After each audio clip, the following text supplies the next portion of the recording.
Hello everybody, welcome back. I'm Mrigashira, and today in this video I'm going to be talking about Rahu's transit in the nakshatra of Mrigashira from today 20th of May to the 26th of January 2021.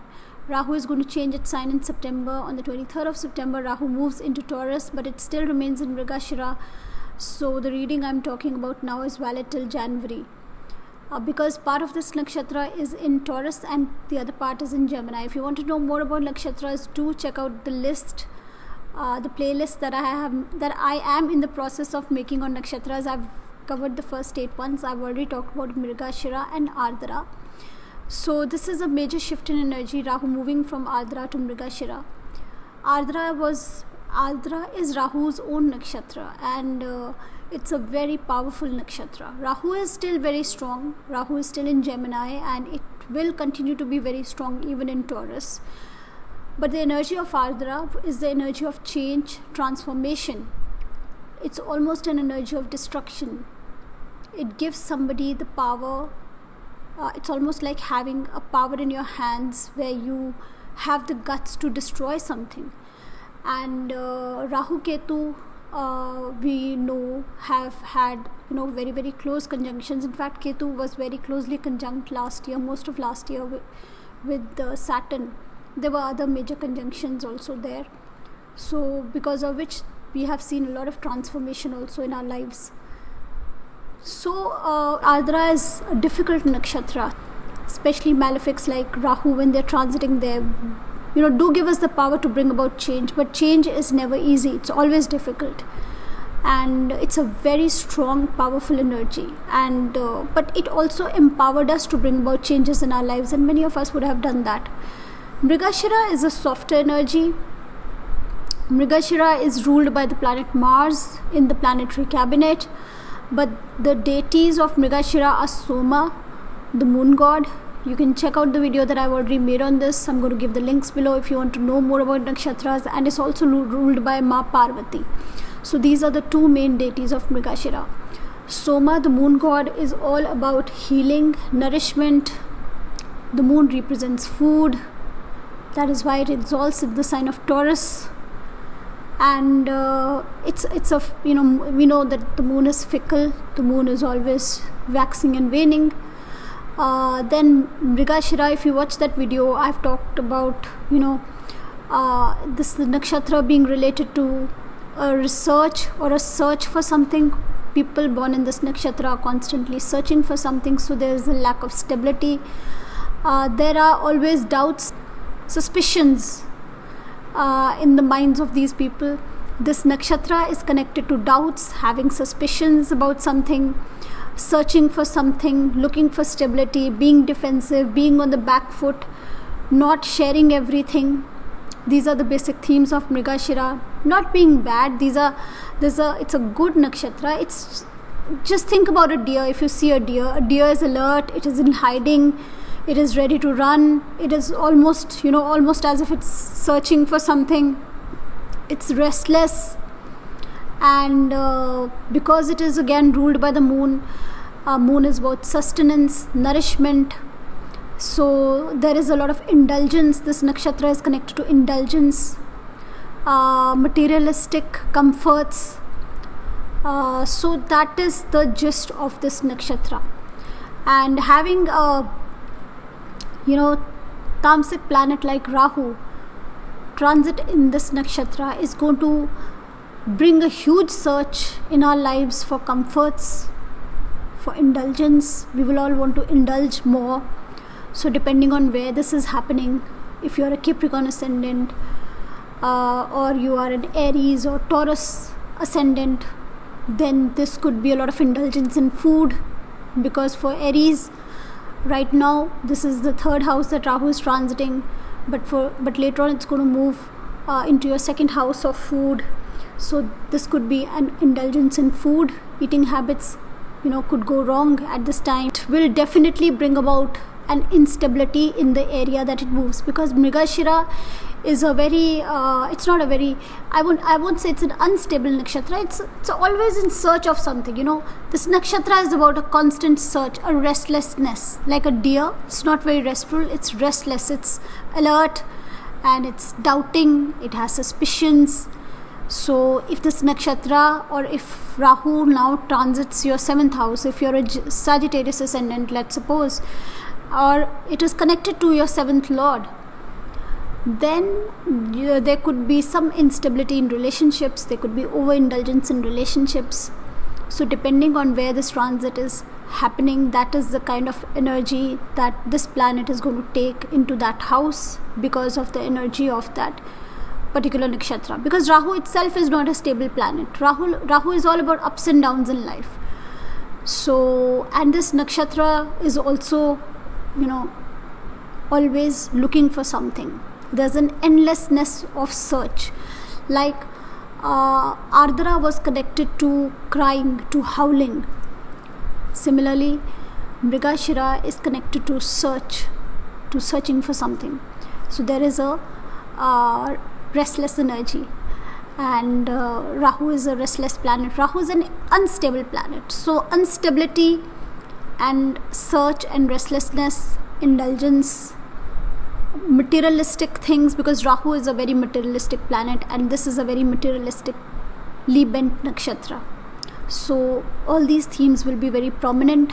Overindulgence, instability in the zodiac sign, in the house. Zodiac, we all know, for all of us it's going to be Gemini. Wherever Gemini sign falls in your chart, there could be, if it is in the 10th house, there could be doubts about your career, there could be instability with your career.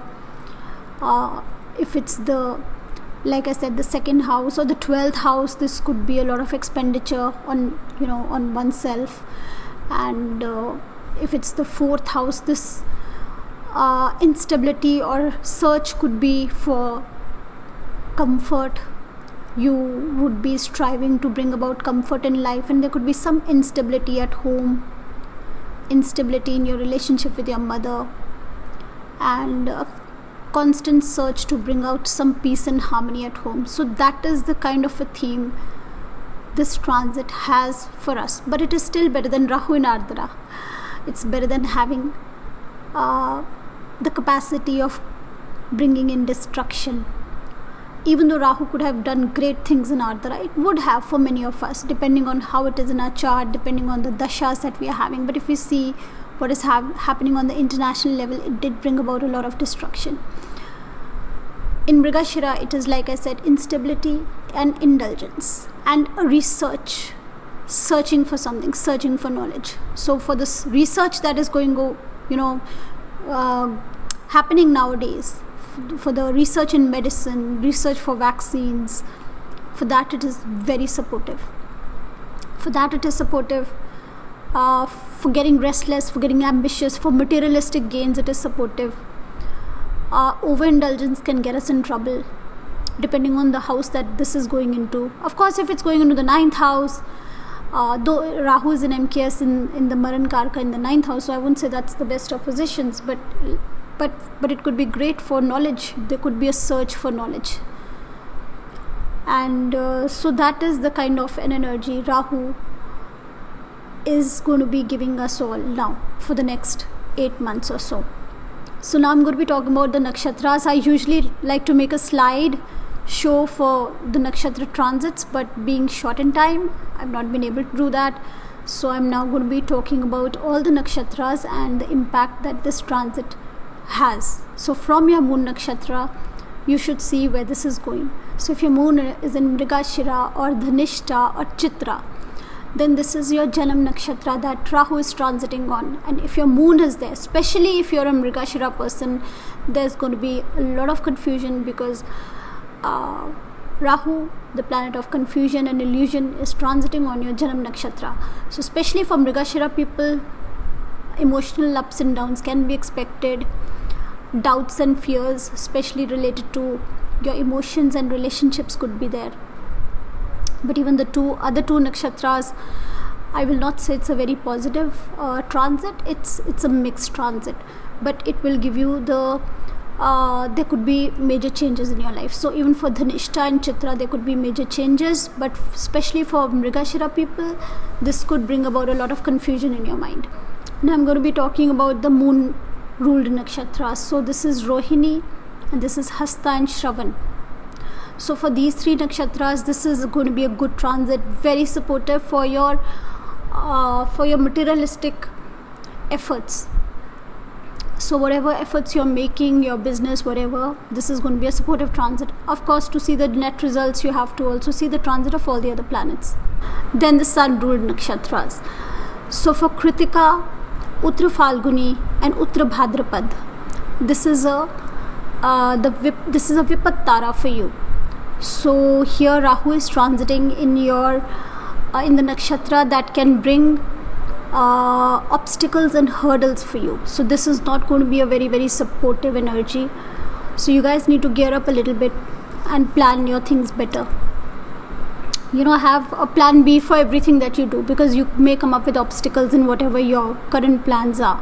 For the Venus ruled nakshatras, for Bharani, Purva Falguni and Purvashada, well, this is a Kshem Tara for you, and this is a supportive energy. It is a nakshatra that will bring comforts to you, and that will not bring any major hindrances in your efforts. In fact, even for Purvashada, there could be some kind of a power and status and authority change for you, and depending again on your dasha, depending on the promise of your chart, and depending on how Rahu is in your chart. If Rahu is favorable in your chart, then this could prove to be very, very favorable for you for Purvashada. But even for the other 2 Venus ruled nakshatras, Purva Falguni and Bharani, this is going to be a very favorable transit for you. Then we come to the Ketu ruled nakshatras. So for Mula, for Ashwini and for Magha, well, you're going to have to go through a lot of challenges, obstacles, opposition, competition. So these are the key words for you: competition, opposition and challenges. So you need to be prepared to face whatever challenges come your way, and it is only through them that you will get to success. Then I'm going to be talking about the Mercury ruled nakshatras. So for Revati, for Ashlesha and for Jyeshtha, for these 3 nakshatras, this is a very, very auspicious time. This energy is going to be very supportive in your objectives, in your tasks. So accomplishment of success, accomplishment of your objectives is the promise of this transit for you. Then I'm going to be talking about the next 3 nakshatras which are ruled by Saturn. So Pushya, Anuradha, and the third is Uttra Bhadrapad. So this is definitely not a favorable time for these 3 nakshatras. So all these 3 nakshatras need to be extra cautious. Major transformations will be there for you. Some things will end, some other things will start. Here especially I would say for the Uttra Bhadrapad people, they may feel the impact even more than the other 2 nakshatras. Then we're going to be talking about the Jupiter ruled nakshatras.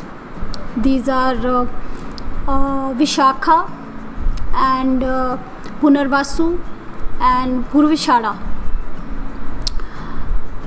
So for these, this is a supportive energy, and it is going to back you up in your efforts, whatever the efforts are. So, and the next 3 nakshatras are Rahu ruled nakshatras. So Ardra, Swati and Shatbishak. So for you, this is a very favorable transit, especially for Ardra people. This could be achievement of certain tasks and getting a status or a position. So this is a very, very favorable transit for you. Then I'd also like to mention one other nakshatra, which is Dhanishta. So for Dhanishta, this time could bring about major changes in your career. So this is the general impact of this transit. Of course, you will also have to see your dasha and the transit of the other planets to get the net results, but these are the results of the Rahu transit in Mrigashira.